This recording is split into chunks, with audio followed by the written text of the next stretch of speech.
Like, subscribe اور bell icon دبانا نہ بھولیں تاکہ ہماری آنے والی ہر ویڈیو سب سے پہلے آپ تک پہنچے۔ اور آپ کے کوئی سجیشنز ہو تو کمنٹ باکس میں کمنٹ کرنا نہ بھولیں۔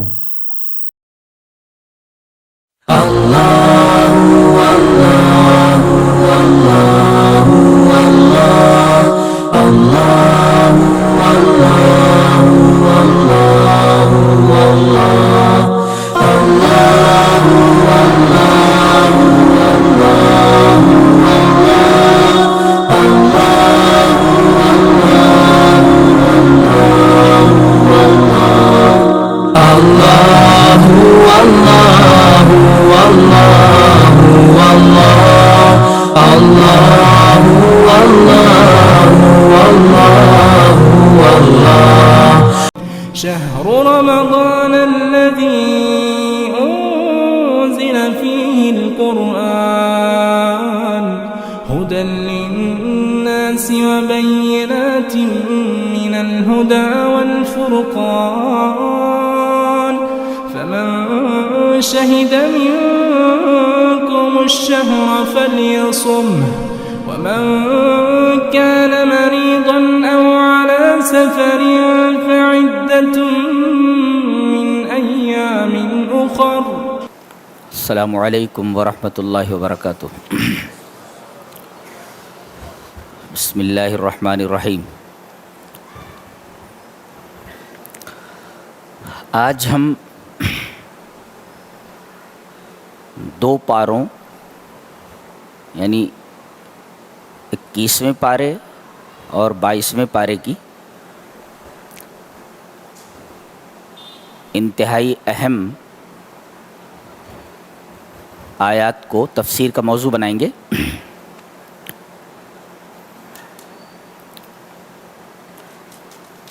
21ویں پارے میں سورہ عنکبوت جو 20ویں پارے کے آخر سے آ رہی ہے اور 21ویں پارے میں تھوڑی دور تک گئی ہے، اس کے آغاز میں کہا جا رہا ہے اتل ما اوحی الیک من الکتاب واقم الصلاۃ ان الصلاۃ تنہی عن الفحشاء والمنکر ولذکر اللہ اکبر واللہ یعلم ما تصنعون۔ یہ آیت کریمہ اس سے پہلے چند انبیاء کرام کا ذکر ہے اور یہ بتایا گیا کہ انبیاء کرام کو اپنی دعوت کے دوران مخالفین کی طرف سے کتنی اذیتیں برداشت کرنی پڑیں، ان کا بھی ذکر کیا گیا۔ اب یہ بتایا جا رہا ہے کہ دعوت کا کام کرتے رہیے، اس راستے میں جتنی بھی تکلیفیں آئیں انہیں برداشت کیجیے، مخالفین کی ایذاؤں پر صبر کیجیے،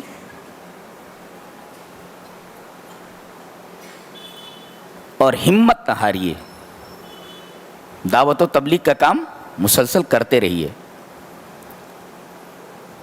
اس کے بعد دعوت الی اللہ کا ایک جامع نسخہ دیا جا رہا ہے،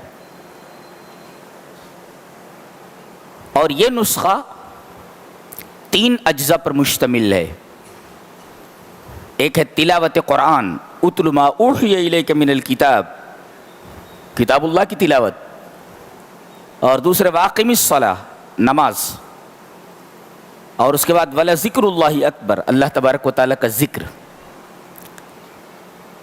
یہ 3 چیزیں ایسی ہیں جو دعوت الی اللہ کے میدان میں آنے والی تکلیفوں پر صبر کا ذریعہ بنیں گی اور صبر پر معاونت کریں گی، مدد کریں گی۔ سب سے پہلے قرآن، اس کی تلاوت، دوسرے نمبر پہ نماز ہے۔ نماز کے بیان کے بعد نماز کا فائدہ بتایا جا رہا ہے کہ اگر کوئی نماز کو نماز کی طرح ادا کرتا ہے تو فائدہ کیا ہے؟ یہ فحشا اور منکر سے روک دیتی ہے۔ یہاں ہم رک کر فحشہ اور منکر کا مطلب بتا دیتے ہیں کہ فحشہ کسے کہتے ہیں جس سے یہ نماز روکتی ہے، اور منکر کسے کہتے ہیں کہ نماز جس سے روکتی ہے۔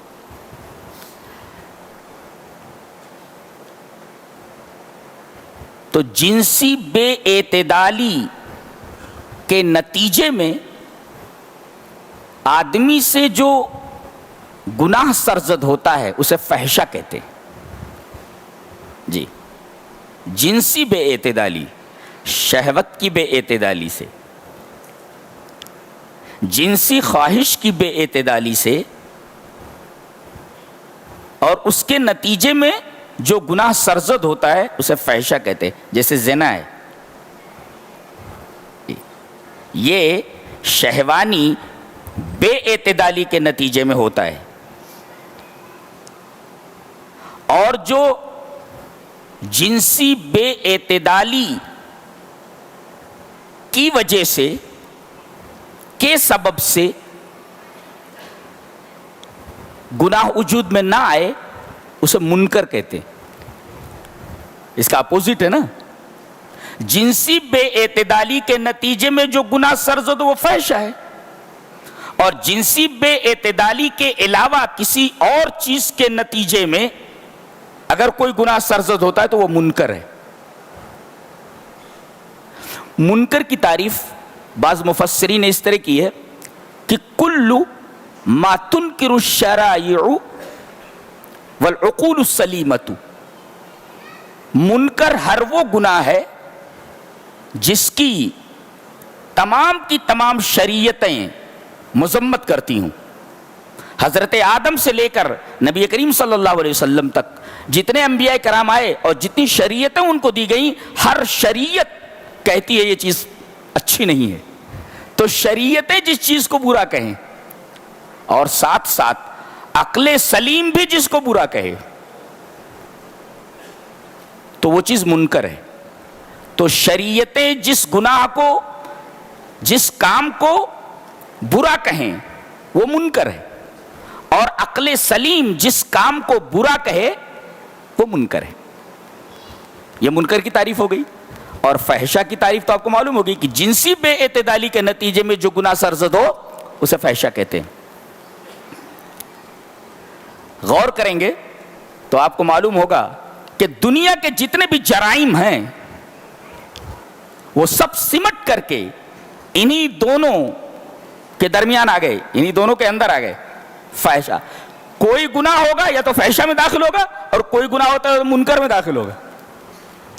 دنیا کے جتنے بھی جرائم اور کرائم ہیں وہ سارے کے سارے فحشہ یا منکر میں داخل ہیں۔ اتنی جامعیت کے ساتھ یہاں بیان کر دیا گیا۔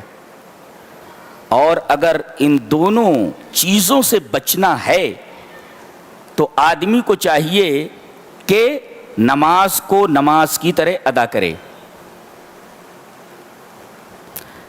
حضرت ابن عباس رضی اللہ تعالی عنہما کا قول ہے کہ من لم تنہہ الصلاۃ عن الفحشاء والمنکر یا من لم تنہہ صلاتہ عن الفحشاء والمنکر فصلاۃ وبال علیہ، کہ جس آدمی کی نماز اس کو فحشاء اور منکر سے نہ روک سکے تو اس کی نماز اس کے لیے وبال ہے۔ اللہ، یعنی آدمی نماز پڑھ رہا ہے مگر وہ نماز اس کے لیے وبال ہے۔ بعض نمازیں بھی وبال ہیں۔ کیوں؟ اس نماز کو نماز کی طرح نہیں ادا کیا گیا، تو اب یہ نماز فحشاء اور منکر سے نہیں روک رہی ہے، اور آدمی نماز پڑھنے کے ساتھ ساتھ فحشاء اور منکر سے بچ نہیں رہا ہے۔ اس کا مطلب نماز کو نماز کی طرح نہیں پڑھ رہا ہے، اسی وجہ سے نماز کا اثر اس کی زندگی کے اوپر، اس کے اخلاق کے اوپر نہیں پڑ رہا ہے۔ تو تلاوت آیات، نماز، وَلَذِكْرُ اللَّهِ اکبر، اور اللہ کا ذکر سب سے بڑا ہے۔ اس کا کیا مطلب ہے؟ اللہ کا ذکر سب سے بڑا ہے، اس کا مطلب شیخ الاسلام ابن تیمیہ رحمۃ اللہ نے بتایا ہے کہ نماز میں آدمی جو ذکر کرتا ہے وہ ذکر فحشاء اور منکر سے سب سے زیادہ روکتی ہے۔ اس کا یہ مطلب نہیں ہے کہ اللہ کا ذکر نماز سے بہتر ہے، اللہ کا ذکر تلاوت آیات سے بہتر ہے، اللہ کا ذکر نماز میں کیے گئے ذکر سے بہتر ہے؟ نہیں، بلکہ وَلَذِكْرُ اللَّهِ اکبر کا مطلب یہ ہے کہ نماز میں جتنے اذکار ہیں یہ اذکار سب سے زیادہ آدمی کو فحشا اور منکر سے روکتے ہیں۔ یہ ابن تیمیہ رحمۃ اللہ علیہ کی تشریح ہے وَلَذِكْرُ اللَّهِ اکبر کے تعلق سے۔ تو ہمیں کیا کرنا ہے؟ قرآن کی تلاوت کرنی ہے، سمجھنا ہے، اور نماز کی ادائیگی کرنی ہے، اور تیسرے اللہ کا ذکر کرتے رہنا ہے۔ اس کے بعد فرمایا گیا کہ وَمَا هَذِهِ الْحَيَاةُ الدُّنْيَا إِلَّا لَهْوٌ وَلَعِبٌ وَإِنَّ الدَّارَ الْآخِرَةَ لَهِيَ الْحَيَوَانُ لَوْ كَانُوا يَعْلَمُونَ۔ کہا گیا کہ یہ دنیا کی زندگی کھیل اور تماشا ہے، لہو لعب۔ پہلے ہم لہو کا معنی بتا دیں، پھر لعب کا معنی بتائیں، پھر ایک عجیب و غریب نکتہ جو اس آیت کریمہ میں اس کو ہم بتاتے ہیں۔ یہ دنیا لہو اور لعب ہے، کھیل اور تماشا ہے۔ لہو کسے کہتے ہیں اور لعب کسے کہتے ہیں؟ لہو کہتے ہیں کہ المیل عن الجد الی الہزل، سنجیدگی سے غیر سنجیدگی کی طرف مائل ہونا، یہ لہو ہے۔ کون نہیں چاہتا کہ میں سنجیدہ رہوں؟ اور اسلام اپنے ماننے والوں کو سنجیدہ رہنے کی تعلیم دیتا ہے اور ایک سنجیدہ زندگی گزارنے کی تعلیم دیتا ہے۔ تبھی تو کہا گیا کہ زیادہ مت ہنسو، اس لیے کہ زیادہ ہنسنا یہ دل کو مردہ کر دیتا ہے، اور زیادہ ہنسنا یہ غیر سنجیدہ ہونے کی علامت ہے۔ آدمی کو اپنا انجام معلوم نہ ہو کہ مرنے کے بعد مجھے کہاں جانا ہے، اور آدمی کہا لگا رہا ہو، اس کا مطلب یہ ہے کہ یہ آدمی سخت غیر ذمہ دار ہے۔ اس آدمی کو اپنا انجام معلوم نہ ہو، کہہ لگا رہا ہے، تو گویا کہ کہہ لگانا اور کثرت سے ہنسنا اس کے غیر سنجیدہ ہونے کی علامت ہے۔ اور اسلام اپنے ماننے والوں کو سنجیدہ زندگی گزارنے کی تعلیم دیتا ہے اور کہتا ہے کہ تمام کے تمام مسلمان انتہائی سنجیدہ زندگی گزاریں۔ اور یہ لہو کیا کرتا ہے؟ آدمی کو سنجیدگی سے غیر سنجیدگی کی طرف مائل کر دیتا ہے۔ یہ خطرناک چیز ہے لہو۔ اور لعب کس کو کہتے ہیں؟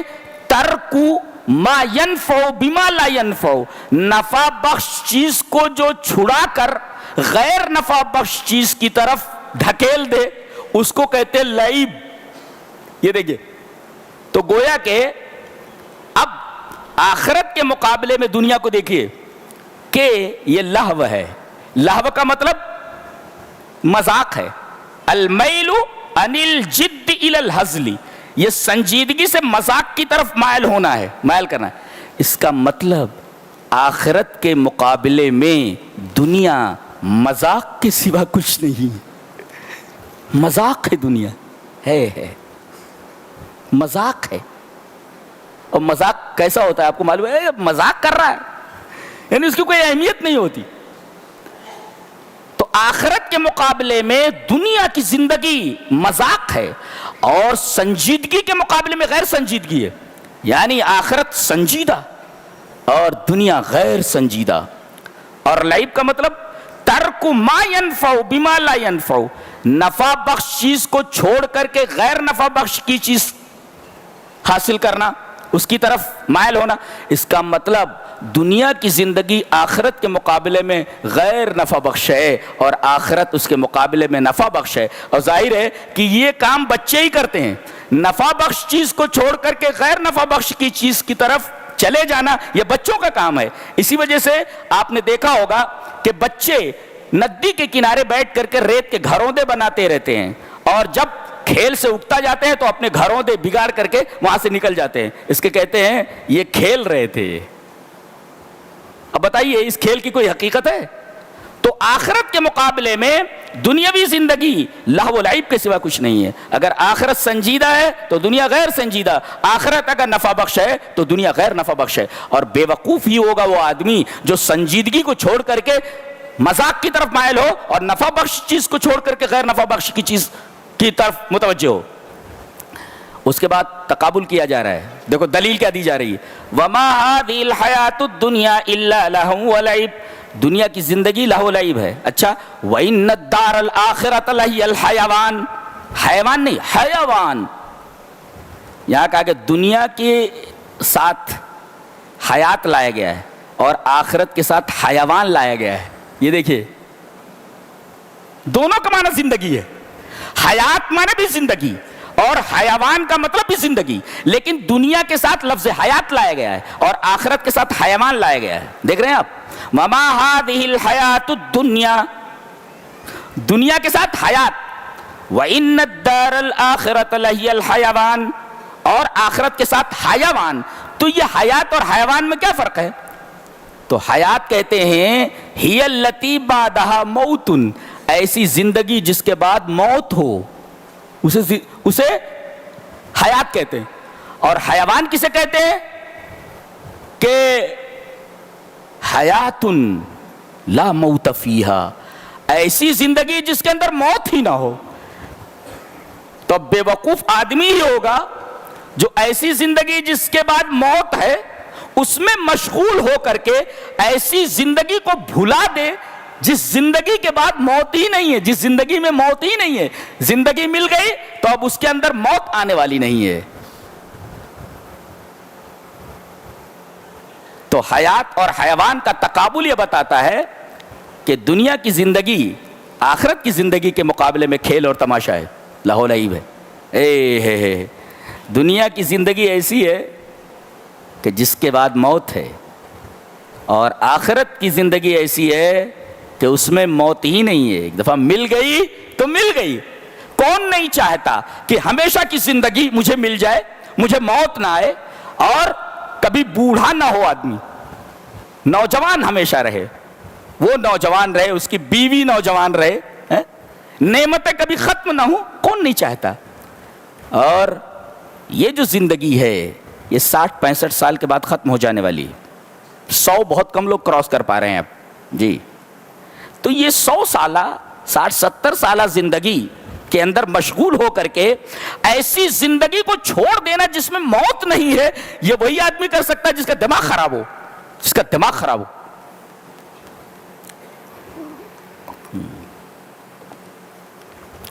بڑی شاندار بات کہی گئی ہے. اس کے بعد بہت ہی حسین بات کہی جا رہی ہے. ہم یہاں ٹھہر کر اس آیت کریمہ پر بحث کرنا چاہیں گے. متوجہ ہیں؟ اس کا تعلق ہماری عائلی زندگی سے, ہماری خانگی زندگی سے, ہماری گھریلو زندگی سے. کیا؟ وَمِنْ آيَاتِهِ أَنْ خَلَقَ لَكُم مِّنْ أَنفُسِكُمْ أَزْوَاجًا لِتَسْكُنُوا إِلَيْهَا وَجَعَلَ بَيْنَكُم مَّوَدَّةً وَرَحْمَةً إِنَّ فِي ذَلِكَ لَآيَاتٍ لِقَوْمٍ يَتَفَكَّرُونَ. اللہ کی نشانیوں میں سے ایک نشانی ہے. اللہ کی نشانی کیا مطلب؟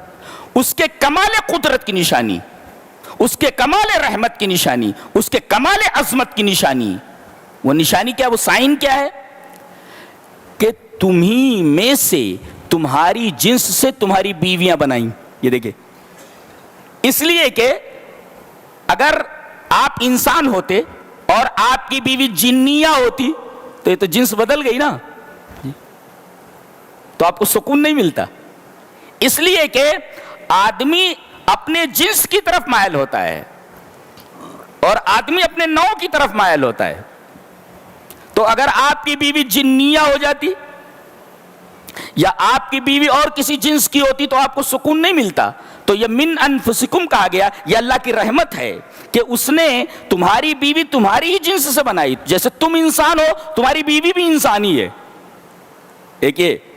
اچھا, اس کے بعد فرمایا ازواجن, بیویاں بنائی, بیویاں. نساء نہیں کہا, نساء نہیں کہا, کیونکہ آگے کہنا ہے لتسکنوا الیہا, تاکہ ان سے سکون حاصل کرو. تو جب تک آدمی شادی نہیں کرتا اور جب تک لڑکی نکاح میں نہیں آ جاتی تو زوجیت سے پہلے جو رشتہ ہوتا ہے بوائے فرینڈ اور گرل فرینڈ کا, یہ رشتہ صرف مطلب کا رشتہ ہوتا ہے. اس میں سکون عارضی ہوتا ہے, حقیقی سکون نہیں ہوتا. اسی وجہ سے ازواجن لایا گیا. یعنی زوجیت یعنی شادی کے بعد ہی آدمی کو حقیقی سکون ملتا ہے. یہ بوائے فرینڈ اور گرل فرینڈ جو ہوتے ہیں یہ در حقیقت